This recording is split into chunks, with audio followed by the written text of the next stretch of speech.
Gracias, Alex. Entonces, bueno, voy a hablar sobre la cirugía.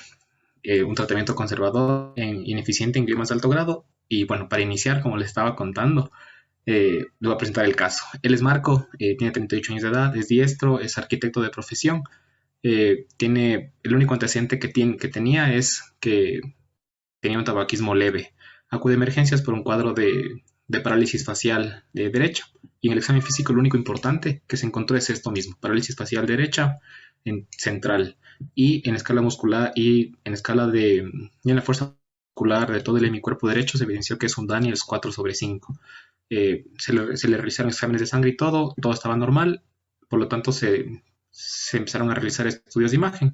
En estos estudios de imagen, como podemos evidenciar, se pudieron encontrar varias cosas. En esta tomografía computarizada contrastada, podemos ver varias lesiones como una captación heterogénea, tanto en el cuerpo calloso como en hemisferios cerebrales bilaterales. Y podemos ver cómo hay un reforzamiento periférico. Y cuando se puso el ROI y se midió las unidades Hounsfield, tenía una densidad de 20-30, entonces era como que compatible con necrosis central de la lesión. Acá tenemos una resonancia magnética ponderada T1 con gadolinio, en el que igual podemos evidenciar cómo esta, esta lesión está comprometiendo gran parte del cuerpo calloso y parte de los hemisferios cerebrales. Entonces, aún así, teniendo estas imágenes, se decidió hacer una toma de biopsia. Entonces, la manera en la cual se realizó esto fue a través de una craniotomía guiada por neuronavegación. Si es una biopsia excisional para enviar a histopatología. Y según eso, tener un diagnóstico certero para tener una mejor idea de cómo se va a proceder. Entonces, dentro del histopatológico se encontraron hallazgos clínicos, hallazgos histopatológicos súper importantes y patognomónicos del glioblastoma multiforme, como fue proliferación vascular endotelial de tipo células fusiformes, abundantes mitosis y necrosis en pseudo empalizada, que esto es súper patognomónico. Entonces, ahora con este diagnóstico, en realidad, ¿cuál es el problema? El problema es que el glioblastoma multiforme en pacientes menores a 60 años tiene una sobrevida de entre 9 y hasta máximo 18 meses. Entonces, es excesivamente agresivo. Y en pacientes que tienen más de 60 años, la mediana de sobrevida, según las curvas de Kaplan-Meier, es de máximo 35 semanas. Entonces es algo súper importante y muy agresivo. Entonces, bueno, para esto me gustaría, lo que vamos a abordar en esta pequeña charla es sobre la célula glial, qué funciones cumplen, cuál es la diferencia entre gliomas de alto y bajo grado, y qué tratamiento tienen estas para los diferentes grados, qué es la radiocirugía, un pequeño abordaje en relación a lo que ya les comentó antes Alejandro, y realmente vale su aplicación en este tipo de tumores. Entonces, ¿qué son las células gliales? En realidad, una de las primeras descripciones que se tenía de la glía es en el siglo XIX porque se comparó con el cemento, que es lo que tiende a unir muchas cosas.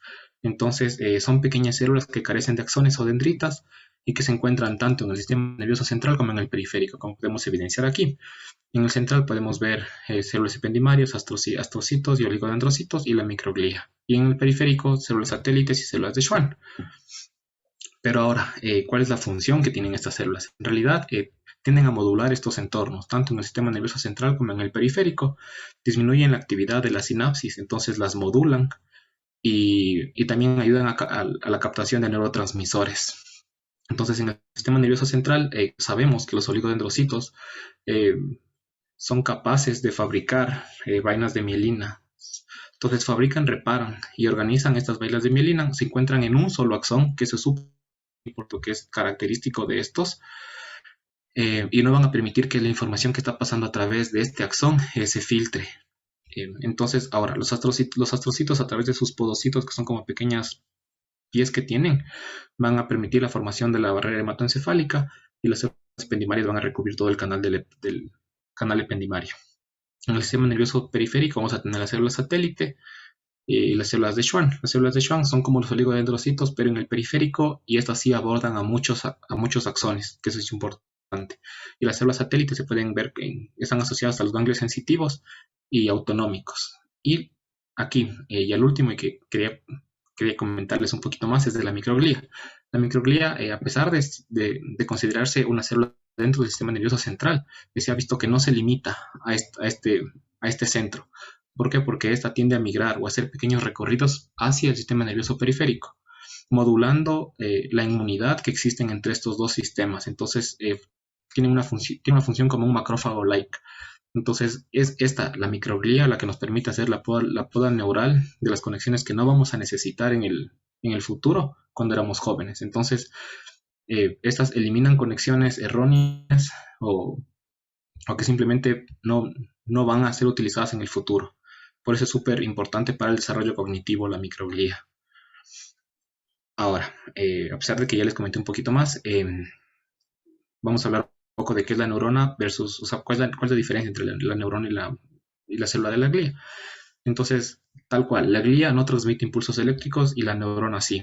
Entre las dos pueden comunicarse, que eso es algo súper importante a pesar de que son distintas, conviven juntas y tienen una función excesivamente importante juntas. Entonces, conviven tan juntas que existen dos tipos de sinapsis, la bipartita y la tripartita. La bipartita está tanto entre neurona eh, presináptica y postsináptica, y en estas no ingresa la función o no toman en cuenta o ignoran cualquier señal que se envíe por la microglía, mientras que en las tripartitas, y en realidad las que son mucho más efectivas, tienden a ser las tripartitas, porque es presináptica, postsináptica y célula de la glía. Entonces la modula de una mejor manera. Entonces, ahora, ¿cómo se clasifican los diferentes tipos de tumores? Entonces, la clasificación más aceptada a nivel mundial es la de la OMS, que salió en el 2016. Entonces, aquí podemos ver que existe grado 1, grado 2, grado 3, grado 4. Y dentro de estas hay dos polos. La 1, que es la circunscrita, y la 4, que es la terriblemente agresiva. Entonces, siempre el astrocitoma pilocítico va a ser el más benigno, mientras que el glioblastoma es excesivamente maligno. Entonces, lo recalco porque es excesivamente importante, súper importante. Entonces, tenemos grado 2, 3 y 4, que se consideran difusos, y solo el grado 2 es bajo grado, y grado 3 y grado 4 son de alto grado. Pero esto va a depender del tipo de célula. Por ejemplo, aquí vamos a tener los astrocitomas. Entonces, podemos tener un astrocitoma pilocítico, un astrocitoma de bajo grado, un astrocitoma anaplásico o el glioblastoma. Y lo mismo con los oligodendrocitos y los oligoastrocitomas. ¿Qué es importante y cómo vamos a reconocer los de bajo y alto grado? Los de bajo grado simplemente son las células, a veces se pone el bajo grado o se omite. El de tercer grado siempre va a tener el tumor más anaplásico, siempre. Entonces, ¿qué es anaplásico? Entonces, si recordamos un poquito qué significa, es como que es que las nuevas estirpes celulares producidas por una mitosis de una célula que ha acumulado grandes cantidades de mutaciones en su material genético. Entonces, esta nueva estirpe, producto de eso, no va a tener poco o ningún parecido con la célula original. Entonces, esa es la anaplasia. Y el grado 4 ya sería el glioblastoma.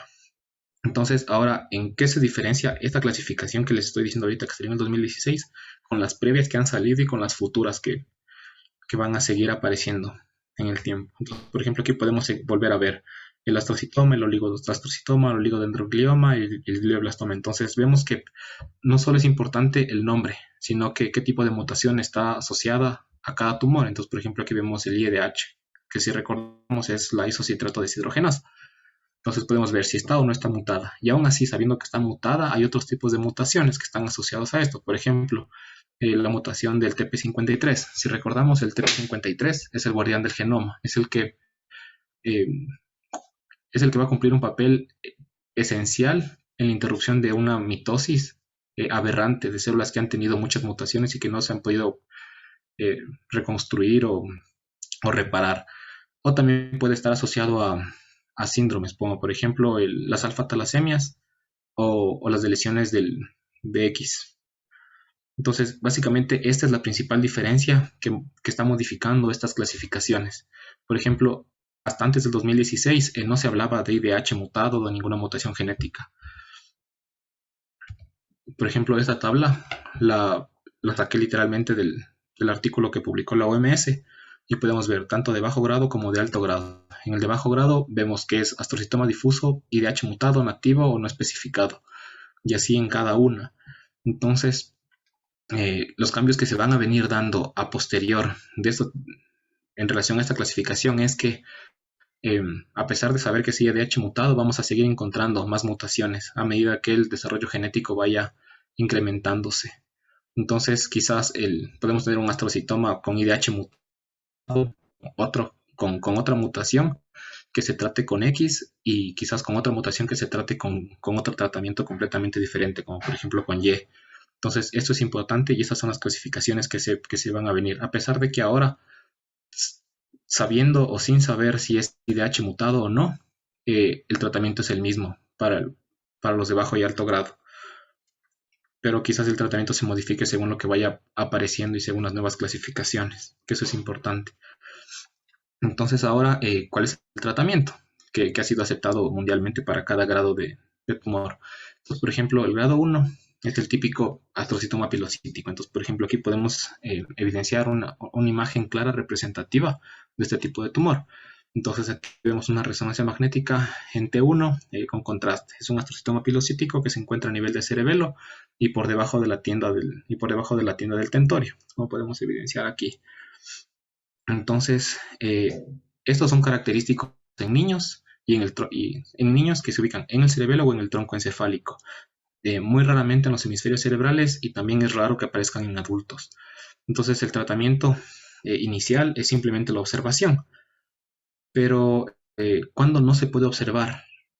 Cuando, bueno, en realidad el tratamiento inicial es la observación, pero también se pueden observar en astrocitomas pilocíticos que no pueden ser sometidos a cirugía, entonces se consideran inoperables.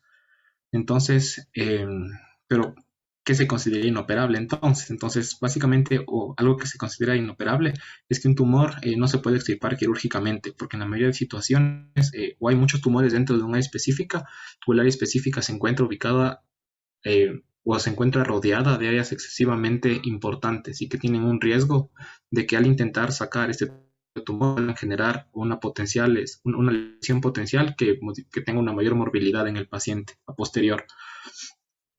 Entonces, si es posible, y en realidad es el mejor, es la cirugía. Pero si no se puede hacer, simplemente se lo debería observar al paciente, porque son considerados benignos.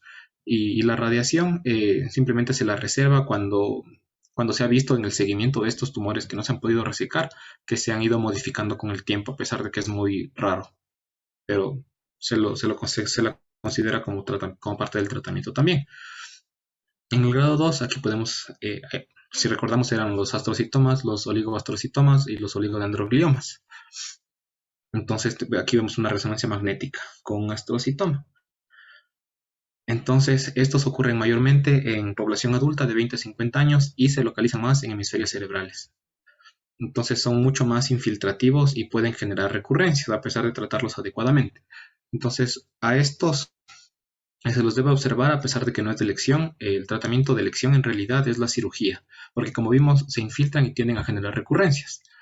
Entonces, es lo ideal. En caso de que no se pueda retirar todo el tumor, se debería realizar una citorreducción tumoral, que es disminuir la carga tumoral, con el objetivo de después colocar, por ejemplo, radioterapia o quimioterapia, a pesar de que no están considerados de elección en este tipo de tumores, porque casi todos pueden llegar a ser resecables quirúrgicamente. El grado 3, como recordamos, eran anaplásicos. Entonces, aquí tenemos un claro ejemplo de una anaplasia. Entonces, vemos como esta parte de aquí tiene unas características por imagen súper diferentes al resto de la lesión. Entonces, son células que han sido modificadas a través de las diferentes mutaciones que han tenido. Entonces, aquí vemos una resonancia magnética igual. Entonces, aquí teníamos los astrocitomas anaplásicos, los oligodendrogliomas anaplásicos y los oligoastrocitomas anaplásicos, o pueden ser anaplásicos normales o mixtos. Entonces, eso es importante. Aquí también nunca se van a observar, nunca. La cirugía se recomienda en caso de poder realizarse y si no se va a generar un daño en el tejido circundante, pero el tratamiento de elección aquí es la radioterapia o la radiocirugía. Se puede dar de varias fracciones, de aproximadamente 6 semanas, y si aún no tenemos un buen resultado, se puede hacer una quimioterapia después de la cirugía de 6 a 12 meses. Pero el problema de estos es que sí tienen mucho riesgo de recurrencia. Entonces aquí tenemos la cirugía y la quimioterapia. acá tenemos un glioblastoma. Como podemos evidenciar, existen múltiples densidades que son completamente diferentes, como las que tenía nuestro paciente, si se acuerdan. Entonces, bueno, es una resonancia magnética. El glioblastoma tiene dos tipos. Puede ser multicéntrico o multifocal. El multicéntrico son dos lesiones no contiguas que no están comunicadas a través de un tracto de sustancia blanca, mientras que el multifocal es una diseminación de un foco a través a ver, es la diseminación de un foco primario a través de una sustancia blanca. Se dividen en esos dos. Entonces, en estos igual nunca se observa. La cirugía se puede realizar para citorreducción tumoral, a pesar de que, como ustedes están viendo, eh, moviliza la línea media y aparte comprime otras estructuras. Entonces, el riesgo de que exista un daño de las estructuras adyacentes es muy alto en este tipo de tumores. Por eso, lo que se recomienda son terapias con radiación, tanto radioterapia como radiocirugía, y también quimioterapia después. Ya, entonces Alejandro ya les contó qué es la radiocirugía, pero bueno, tenemos el Gamma Knife, que básicamente utiliza alto radioactivo, que eso es importante. El acelerador lineal, que es radiación de alta frecuencia, y la tomoterapia, que es básicamente un tomógrafo grande más un mini acelerador lineal. Pero, ¿cómo se va a generar el daño en este tipo de intervenciones? Entonces va a haber dos formas. Van a ser dos formas de las cuales las células van a morir: el daño directo o el daño indirecto. En el daño directo es porque algo externo va a generar que exista una ruptura de la doble cadena de DNA. Entonces, este daño va a ser tan grande que no va a poder ser reparado. Por lo tanto, esta célula va a entrar en apoptosis o en necrosis, dependiendo del tamaño del tejido. Mientras que el daño indirecto van a ser pequeñas cantidades de daño y que ese daño se va a ir acumulando con el tiempo. Por lo tanto, los factores de reparación celular del DNA celular no van a ser capaces de llegar a reparar todo. Por lo tanto, va a terminar igual en apoptosis. El problema de esto es que muchas células iban a poder regenerarse. Entonces, es complicado el daño indirecto. Ahora, también existe el coeficiente o el índice alfa-beta. Entonces, el índice alfa-beta nos habla de que, por ejemplo, recordemos esto: daño directo y daño indirecto. El daño directo está en rojo y el indirecto está en azul. Entonces, usen los mismos colores para que podamos asociar de una mejor manera. Entonces, el alfa va a ser daño directa. Entonces, aquí tenemos radiocirugía estereotáctica. Entonces, esto es un daño letal, un solo golpe, muy alta dosis, no fraccionada. Entonces, como es una muy alta dosis, la precisión la precisión de la máquina debe ser excesiva y milimétrica, porque si llegamos con este haz súper grande a un área que no queremos tratar, vamos a generar daños irreversibles. Entonces, cuando hablo de no fraccionada, es una dosis grande, se mide en grays, que puede ser 24, 21, 18 y 16, mientras que el daño beta es el daño indirecto. Entonces, como queremos hacer un daño indirecto en el tiempo y paulatinamente, esta dosis va a ser fraccionada, van a ser pocas, entonces se puede dar de 4 o 5 por algún tiempo, con el objetivo de que estas dosis vayan dañando paulatinamente el DNA y que esa célula entre en apoptosis. Entonces, aquí tenemos muerte y acá tenemos pequeños ceros como van dañando la cadena de DNA. Entonces, la conclusión es que si bien se ha visto que este es un tratamiento se ha visto que no es inferior y en realidad es muy equivalente, eh, el beneficio de ser tan precisa y de poder intervenir a pacientes con gliomas de alto grado que muchas veces son inoperables por la localización o porque son muchos en un área muy chiquita, genera un beneficio mucho mayor para la radiocirugía en comparación con la neurocirugía convencional, que es la abierta. Y además que las terapias mínimamente invasivas tienden a ser el futuro por la menor comorbilidad y daño de las estructuras adyacentes y mejoran la supervivencia por el mismo hecho de que mantienen de una manera correcta las estructuras sin poder dañarlas. Entonces, para mí y por esto la neurología y neurocirugía es apasionante. Y creo que esto no lo hubiera aprendido si no hubiera podido ser parte de un equipo como el de Neural, en el cual no solo aprendemos investigación, sino aprendemos de cosas innovadoras que están pasando en el mundo y que se puede aplicar aquí en nuestro país. Y al fin y al cabo son pequeños pasos que nos van abriendo la mente como para poder nosotros después intentar pensar en algo que pueda llegar a servir y que se pueda poder implementar. Entonces, ¿tienen alguna pregunta, por si acaso? Alex, muchísimas gracias por tremenda ponencia. Pues sí, tenemos un par de preguntas por parte del público y son las siguientes. ¿Hay sitios específicos en donde se forman los gliomas? En realidad no.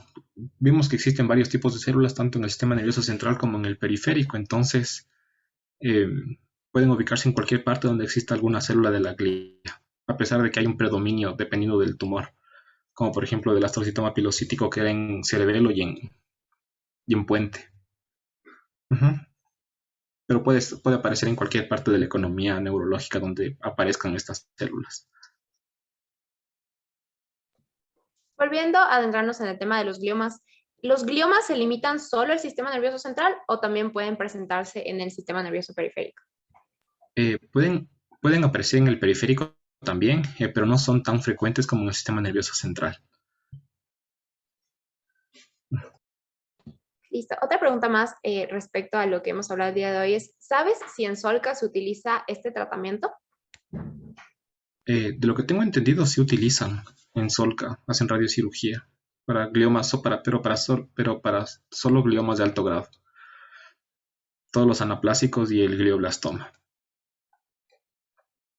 Porque inclusive a veces lo que antes estaban utilizando es abrir quirúrgica, o sea, una neurocirugía convencional abierta y colocar pequeñas pastillas con radioterapia, entonces eso se llama braquiterapia. Entonces era una forma de hacer como radioterapia o radiocirugía, pero ahora con estas máquinas es mucho más eficiente. Listo. Y una última pregunta que es, ¿sabes cuánto tiempo toma una sesión de radiocirugía aproximadamente? Depende, fraccionada o no fraccionada. Por ejemplo, si no es fraccionada, sería una sola dosis y podría durar máximo 40, 50 minutos, a pesar de que depende del equipo también. Ujú. Y la no fraccionada son días, a veces meses, porque tienes que generar ese daño paulatinamente.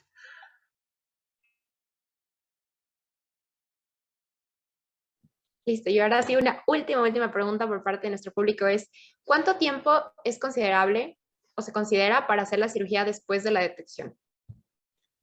En realidad, depende del tumor, pero por ejemplo, si es glioblastoma, lo ideal sería lo más pronto que puedas, porque al fin y al cabo, como viste en las curvas de supervivencia, la mediana de supervivencia es súper corta en los pacientes. Entonces, mientras más rápido descubres el tumor y mientras más rápido puedes intervenir, es mucho mejor.